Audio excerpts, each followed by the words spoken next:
Hey, what's up, everybody? Thank you for joining us today on our live podcast where I'm talking to the one and only Norma Johnson. Norma, thank you for being on today. How are you doing? I'm doing awesome.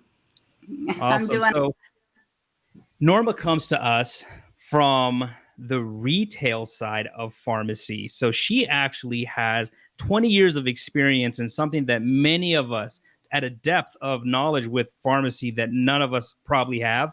And the beauty is when she came over to the insurance side, she brought all of that knowledge with her so that she could help in a really deep way her clients to get better savings and better coverage with the prescription drugs they needed every day. So I'm excited because the way Norma and I got to meet is she actually approached me and said, "Listen, I see that there's a I think a void in the marketplace that I want to try to help and fill, and that's teaching insurance agents how they can better help find more savings for their clients." And I said, you know what? I actually, as a course connoisseur myself, I have not seen anything like that out there to go to the depths that Norma's going. So Norma, I want you to kind of unpack that for us. Like, tell us about what it is you want to accomplish with this training course you have now put out, and basically where you're going with it. Well, it all. Just let me give you some background. It all stemmed from the fact that being a pharmacist, at my core, I'm an educator. We educate our patients on what to take, how to take it, their disease state. So I educate. So when I transitioned into Medicare, I already knew I was bringing that with me, that desire to educate clients. This time I'll call them patients and clients interchangeably. It's the same thing with me. But I wanted to teach them everything that I knew when it came to drug savings. Because when I got to Medicare, and I already saw it on the pharmacy side, I got a real good understanding of, okay, why is it that somebody presents in January with this big deductible? When do they? When do they have high copays, like when they fall into the gap? And so, of course, I created a presentation for myself to use called Tips to Find Savings on Prescription Drugs to give in my own seminars. And upon giving them, it was overwhelming how many people were coming at me that weren't even my clients yet. So it was my introduction to them.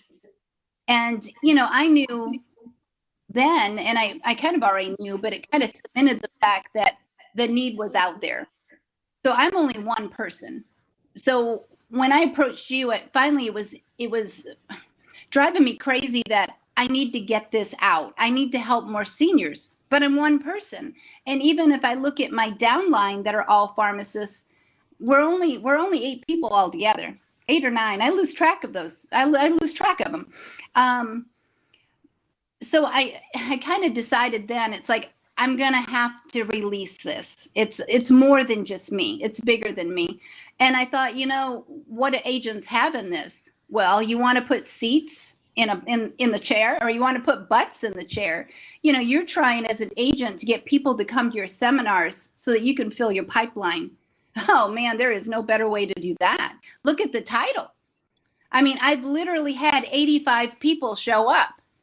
It's at one meeting, it's the title itself. If somebody is spending more than they can afford, they're coming.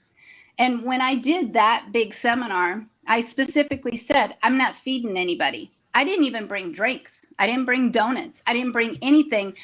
I brought business cards, myself, permission to contact forms.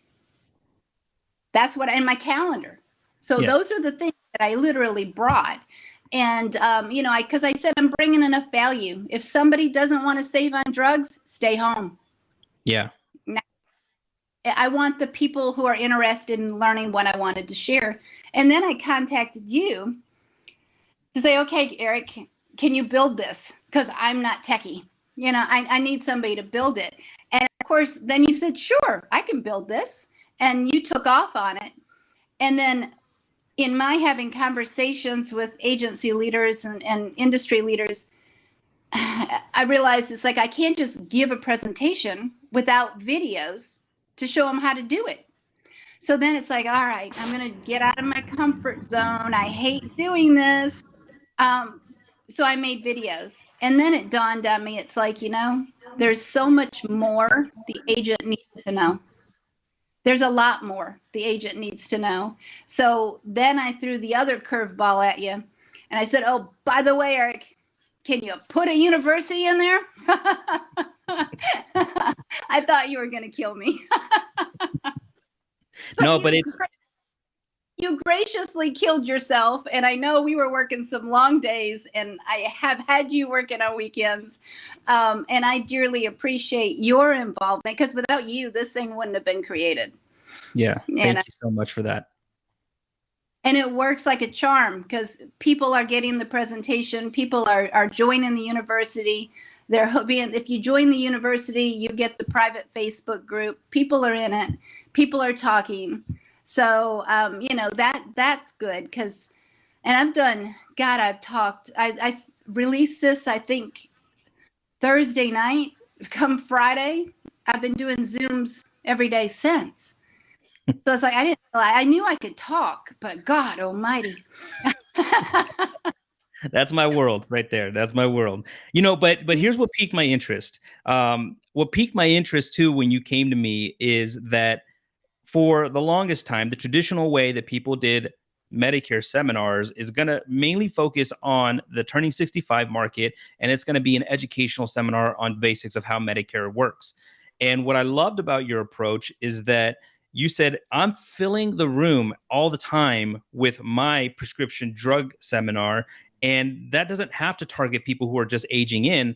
That can target the entire Medicare population. So that to me said, wow, if that's a market that a lot of people are not currently in, this is a great way to learn how to get in it. And to boot, you're not even just saying, I'm going to teach you it. You're saying, hey, I'm going to actually give you the presentation I use with your info on it, so that you can literally go book a library room, book a restaurant, book whatever you want, and you can run a presentation. So that's what really got me excited about wanting to work with you and do something that I didn't see in the marketplace yet. And that's why I think we're here today. But going to your point, you mentioning that one of the important parts about the idea of wanting to create the university is because you always have ongoing information from a pharmacist perspective that you could be providing insurance agents. And of course, I'm a big believer in, well, listen, you're like me. You're not down there trying to recruit agents and have a big downline. Like, you're working, your actual downline is just because they're pharmacists who you've worked with.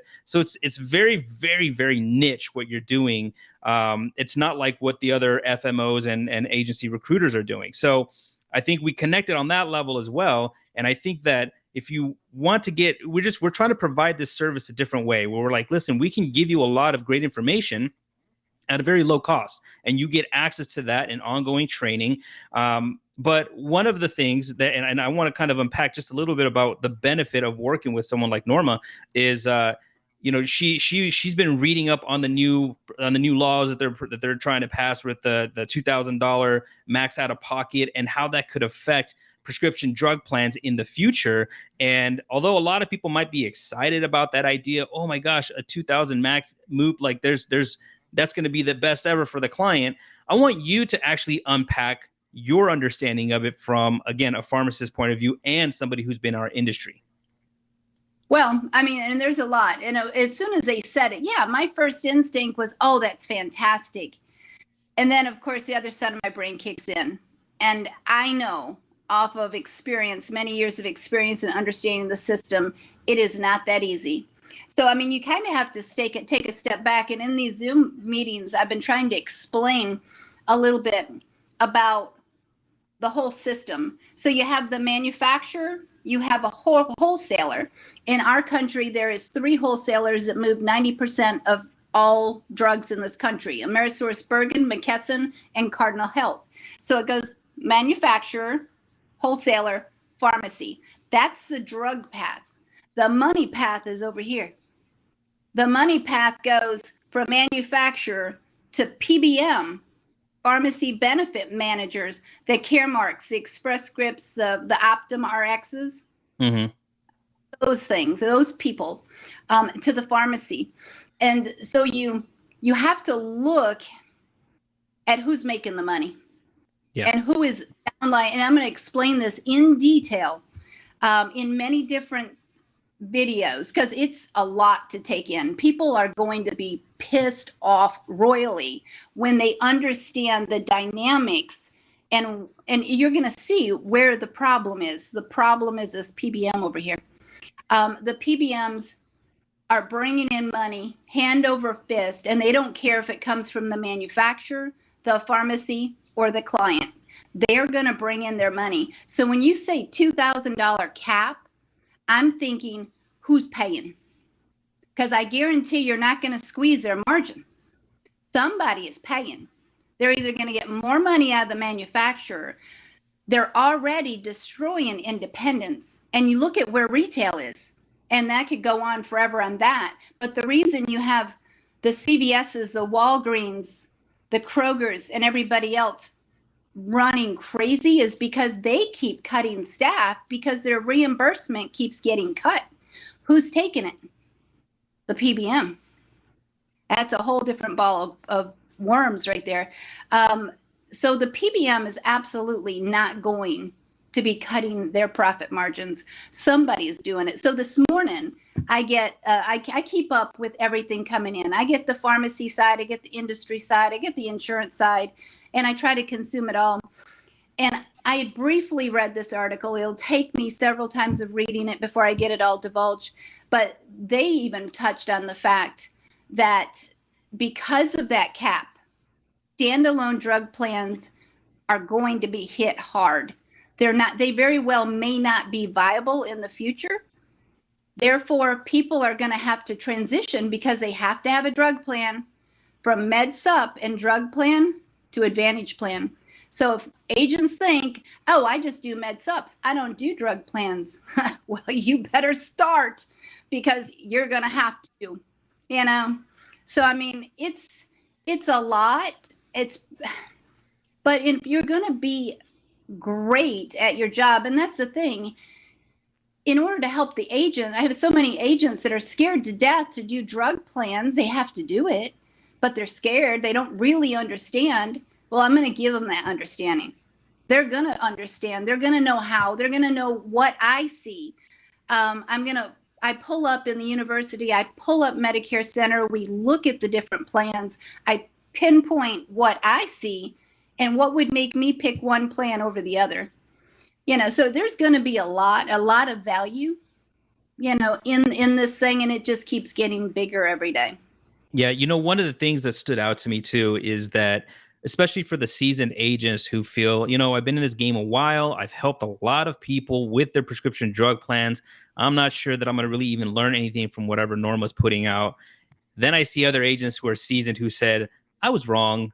I thought I wasn't going to learn from her, but I definitely have learned quite a bit. And again, because there's just a whole different side to the business. There's the pharmacy side of the business, and seeing it from that perspective is so advantageous for you as an independent agent. It can only be just as advantageous to those you're willing to teach. So I think that alone is another huge benefit, because it's just, if there's anything that is leading the charge in terms of the concern that seniors have with their healthcare, it's the cost of their drugs. And that's where I think you hit it on the head. Yeah, it's their biggest pain point. It's their biggest cost. I mean, you can spend more in a year on your prescription copays than you will even your supplement premiums by far. So, I mean, it ends up being what costs them the most. I have seen way too many seniors over the years having to choose between medication or groceries. And a lot of times they will let their medication go, which is going to jeopardize their health. You have somebody that has AFib. They have to be on either Eliquis or Xarelto. Granted, somebody could say, oh, well, you could be on Coumadin. Well, don't make me open up the pharmacist on you. There's a lot of reasons people don't need to be on warfarin. But you have to be able to afford it. And most people, and this is even doctors' offices, pharmacists, people don't realize that people on Part D can qualify for almost all of the patient assistance programs. Really? They don't know. They don't know it. I've looked at many of them. Part D is fine. You're still going to have to qualify as far as having in some kind of insurance for most part, but you're going to have to qualify based off federal poverty level. But some go up 4, 5, 600%. Some's not on that. Some are, you have to pay out $600 out of pocket before they'll pick up. Okay, you know what to deal with. One of them's 3% of your household income. Okay, but at the same time, paying out $600 is a hell of a lot better than paying out $3,000. Yeah. Right? Oh yeah. So I mean, you have to weigh it. But there's in the presentation I don't want agents to do this for their clients. I have an 85-year-old client, will be client, as soon as I change his drug plan during AEP. He was a referral out of Ohio. I mean, we're tracking the world here. So I get a referral out of Ohio. Her father's in Florida. He needs Trelegy. It's like, my thinking is, well, that's easy. Because I already know it has a patient assistance. I can get in my computer and within seconds, I can have him the application, which I did. So I called him. And of course, we talked for a couple of hours. And I said, do you have a printer? He said, yeah. I said, do you know how to print? Yeah. Okay. And I said, what's your email? And he gave it to me. And I said, I just sent you the application for Trelegy to get from the manufacturer. I already know his income was going to qualify. And he's already applied. Easy peasy. Print the thing out. Take it to your doctor's office. They're more than happy to help you fill it out. Besides, the doctor's office has to fill out part of almost, not all, but almost all the applications.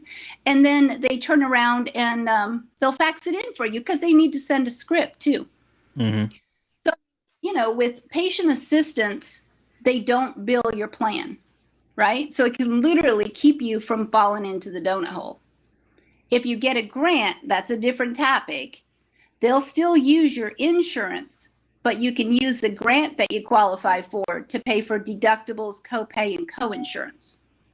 So different animal, but still you need to understand the consequences on their overall plan. So it's fascinating. I think that one thing and I think this happens way more on the Medicare supplement side, where agents want to focus on writing med sup and they kind of ignore writing the PDP because they feel like there's no money in it. For those who are maybe just kind of tuning in, there's a couple of ways to look at it. One is that if you're the agent writing the med sup, but you're ignoring the PDP, somebody else is going to write that PDP, who then might convince them to go a completely different route and get all the business. Or at some other time, maybe it didn't happen this year, but maybe next year they could end up switching them to an MAPD. But also going to Norma's point earlier is that with the changes, if they are passed the way they're proposed, then eventually the PDPs may not be a sustainable product, and it would just be the MAPD as the option. And again, whoever has that PDP is going to have an easier time moving them. I don't know if there's any other points that you've seen in the marketplace that you feel speak to why they should be focusing on learning and understanding the prescription side of the business. Well, I mean, bottom line, you save seniors money, you have a very loyal client for life. Bottom line. So, I mean, granted, anybody, that's why people fall prey to these phone calls, is because there's high pressured, very well trained salespeople doing a lot of fast talking to confuse the client. And if they don't have a specific relationship with you, because you're there to assist them and you just wrote their med sup, easy peasy, they're not as committed to you and they can be swayed over. I guarantee my clients see the value in me. I say, go ahead, challenge me. Come try to take one of my clients. I dare you. Yeah. Because you take care of your client. It's the same thing. I used to have patients follow me. I would be transferred from one CVS across town to another. And you would think it's an inconvenience for them now to run a few miles or more away. Oh, no, they're going to follow me. because they will be as loyal to their pharmacist as they will for their agent, because it's a relationship business. If you're just a transactional business, like doing nothing but a supplement, there's no value. Do their I know you don't get paid a heck of a lot for doing their drug plan, but if you save them money by helping them with their drug plan, they talk. Seniors talk a Yeah. lot, as much, but they talk to all their friends. Bingo, social clubs, card games, you name it, they're going to talk. And so before you know it, this person has now had this person call you, that's now had this person call you. It fills your pipeline. Yeah, for sure. Mike is asking, regarding the patient assistance, where do we find that? He's a big believer in helping clients solve problems. Again, I think, Norma, that's the whole idea as to why you wanted to create your university and your course and your everything you've done, because you answer these questions in the course. You gave them the footprint of how all of this Yeah. stuff is done and where you go to and all that stuff. So Mike, I would answer that way, that that's exactly what she includes in her course. And that's what she's going to cover, and shows you everything you would want to know. She teaches it. She doesn't hold back. No, I mean, and one thing that I'm going to do, because as agents, we don't have a lot of time. I've already put in the hours. So when it comes to what's the top 20 drugs you're going to run into, most people wouldn't know that. I mean, I can rattle it off at the top of my head to take a guess, but I also have resources I can go actually find out for a fact. So I mean, you want to target your attention. It's like if somebody says, "Is there a patient assistance program for Farxiga?" Yep. Trintellix? Yep. Breztri? Yep. Advair? Yep. I mean, I can go through a whole gamut, and it's like I want to be able to. I'm going to take a lot of that off the agent if they're in the university and on the Facebook group. I'm going to actually give them the files. So when it comes to the most prevalent drugs, all you have to do is open up that file. It's going to be in alphabetical order. And it's like, oh, there's Farxiga. Yeah, what's your email? Print this off, take it to your doctor's office. Let me know if you manage to get it. So, I mean, it's awesome that way. So, I mean, I'm going to take a lot of the work off. Does it cost? Is it an investment every month? Yeah. I'm going to make you a hell of a lot more money than you're going to pay me. And it's a tax write-off. Come on. Yeah. If sure. you don't earn clients from giving this tips presentation, something's wrong. Call me. I'll come give it for you. Because something's wrong. So, and I let people cuss in their name. I've heard many people come back and say, "Oh my God, this is beautiful." If they bought it before they. Yeah. And, being customized to them, it's ready to go day one. Go do it. I already have people giving it. So, well, and that's the other So, thing. You're gonna this evening, 6 p.m. Central Time. You're gonna actually you're gonna host a Zoom where you're doing a walkthrough of your presentation, so people can see what the presentation is and basically what they'd be getting. So I think, again, not a lot of people want to show their product right up front to everybody, but you're a huge believer in what you're doing and you truly want to help the community. So I think that's really awesome that you're doing that later this evening. yeah. Well, and I've been asked to by several people, and I know it's not, most people do their trainings in the middle of the afternoon. In the middle of the afternoon, I'm running appointments. I'm doing something to make money, right? So it's like, unless it's recorded, then I have to miss it. And then by the time I get home in the evening, I work 24/7. Hey, it's par for being single. I work 7 days a week, but it's my passion. I love it. So, I have clients that'll, sadly, it's always my oldest clients too, that'll text me at 10 o'clock at night. I have this little lady. She's like 83 years old. I guarantee if I'm going to get a late night text, it is hers. And I'll play with her. I'll wait like 30 minutes and then I reply back. It's like, okay, now it's 10:30 and you're getting it right back. But I answer a question. That's awesome. I think I'll post the Zoom link if you don't mind. I'll post it under in the comment section of this so that people can join if they want to. I think I can host up to like 100 people. I haven't had that many in one setting. I'm hoping doing it at something like 6 p.m. that more people can jump on. I know a lot of people are already scheduling, their seminars, and I'm going to try my best. I want to lead them. It's not just throwing something at them. So even some of my pieces, like I had this created for me. I don't like it yet, but what it is, it's a flyer offering the free seminar. So no, it's 6 p.m. Central Time. But until I get satisfied, but once I get satisfied, I'm hoping to actually be able to, at least give people an example. I'm sure people that are used to Canva, which I'm not, can go on there and design their own. Maybe somebody will do it for me, because I know there's people that know Canva. So it's in return, create mine and send it to me, please. Well, I think, like I said, this is to me, this is something that I've been, as I told you, after we were done creating the course and putting everything together, I wanted to interview you on my podcast. I wanted to get the word out there because, as I mentioned, it's something that's unique. It's something that is very, very needed in our community. And any agent who starts learning this side of the business more deeply, even if you already have a good understanding, like this is just a great way to go that extra step, to have that, to become that market expert that only 1% of the population is, right? And that's one of the things I always strive for, is to be in that top 1% of agent of anything that I try to put my hand to, right? So I really commend you for putting this together, and I'm excited to see its growth. I'm excited to see more agents helping people this way, and just the amount of stuff they're going to learn from you. I'm also excited to see.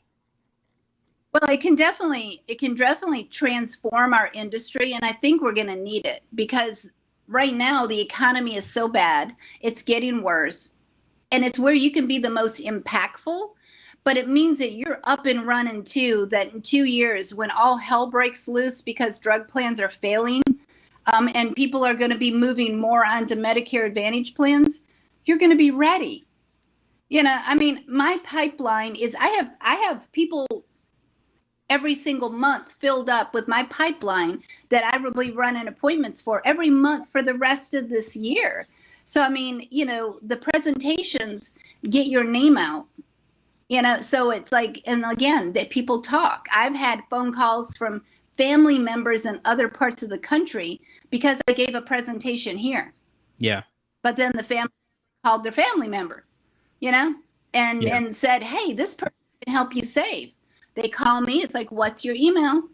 Shoot them off the applications. No. Am I going to make any money? No. But I guarantee when their family member here turns 65, guess who they're calling? So it's like, you fill your pipeline. There is no reason to be sitting around doing nothing. Yeah, that's awesome. Well, Norma, thank you so much for spending time with me today on this call. And I know a lot of people are going to benefit from it. So the website is right there. If you want to get more information, learn a little bit more about Norma, and see how to access what this information is. For the Zoom meeting, I'll post it a little bit later on underneath the comments of this video so that you can see that as well. I'm sure you're going to have a full house tonight. I hope so, because God knows I can only do so much of this talking. But it's been fun. It's been very informative. I think people have learned a lot. People say, well, what can I learn? It's like, well, you don't know what you don't know, but I guarantee you don't know what's in my university. I'm not going to put it out there. It's like, we have our other training. I'm not going to train you on Medicare 101. I'm going to train you on stuff that other people, like the Christians and the Justins and everybody else. Joanna does Social Security. She does low income. I don't really do low income. No, there's not. I haven't mentioned TRICARE in the presentation. I haven't mentioned 340B pharmacies. And there's a reason behind that. Most people can't go to a 340B pharmacy. So I mean, yes, they exist, but they're not passing the savings on. There's exceptions, but most of them are not. They're actually getting the discount on their drugs, and they're putting their money back in their coffers. So they're not passing it on. So, certain people offer certain things. I offer the drug side. Nobody else knows that. Yeah. Awesome. Yeah.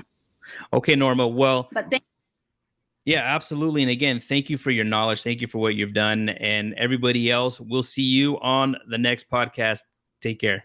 The podcast. If you like the content, please hit the like button, subscribe to the YouTube channel. That way you can get notified when more new content comes out. We'll see you on the next one.